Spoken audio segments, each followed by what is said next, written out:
ГСП онлайн. Городские новости сейчас. В Республиканском центре микрохирургии глаза отмечают большой юбилей. Правда, он не у самого учреждения, а участия медицинского коллектива. В Ухтинской клинике работает часть династии, которая посвятила 95 лет здравоохранению. Родоначальником этой династии стала Филимонова Нина Ивановна. В Ухту она приехала в далеком 1954 году. Стояла у истоков ухтинской офтальмологии. Спустя годы ее дочь Елена Бойченко напишет в анкете абитуриента «Хочу быть офтальмохирургом».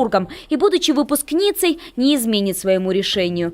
Первую серьезную операцию она сделала в интернатуре. У мужчины был всего один глаз, который можно было спасти. Второй был с отслойкой сетчатки. И я должна была сделать ему катаракту, которую я ни разу не видела от и до под микроскопом. Меня посадили, я плакала. Мне было настолько страшно. Я работала, и капали слезы от страха. Я боялась сделать плохо. Так что свою первую катаракту я запомнила навсегда. Теперь она делает в среднем 500 операций в год. Катаракта, над которой молодой интерн Бойченко рыдала, дается ей за 15 минут. Ювелирная работа. И когда Елена Владимировна говорит об этом, ее глаза светятся. Видеть, как почти слепой человек выходит из центра зрячим – это счастье. Глаза человека как космос, добавляет офтальмолог со стажем. Если продолжить эту аналогию, Елена Бойченко – астронавт высшего класса.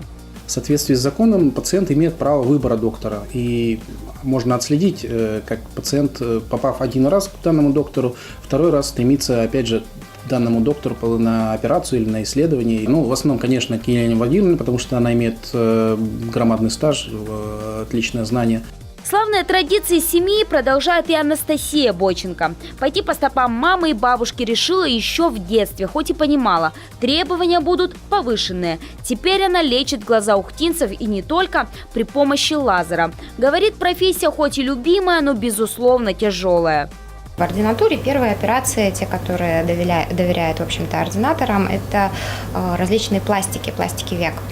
Но даже когда ты работаешь с кожей, для тебя это очень большой стресс. Потом вторая операция, которая это глаукома, дополнительный стресс, потому что непосредственно уже работаешь на стенках глаза. А потом дальше усугубляешься, и каждая первая выполненная операция, будь то на переднем отрезке глаза или даже те же самые лазерные на заднем отрезке, является очень большим стрессом для доктора.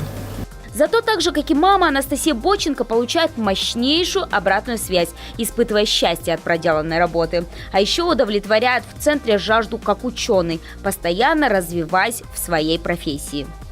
Анастасию Викторовну интересует все новое оборудование, которое к нам поступает. Соответственно, она в этой стезе именно по лазерам, по когерентной томографии очень интересуется и очень много этим занимается. То есть, кроме того, она постоянно изучает материалы, которые помогают ей овладеть еще большими знаниями.